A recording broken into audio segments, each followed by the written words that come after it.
Okay, in this tutorial, we're going to learn how to create a new campaign within your Freevoice dialer. First thing we're going to do is click Campaign on the left. And next, we're going to click Copy Campaign on the top.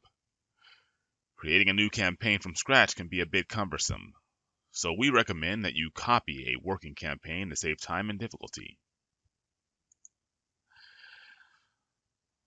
So we're going to choose a source campaign first, and then we're going to give it a campaign ID. I like to use the date for documentation purposes. And then we give it a name. And then we hit submit.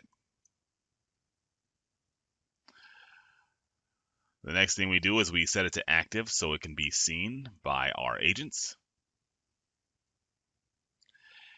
And then all the way at the bottom, we hit submit once again.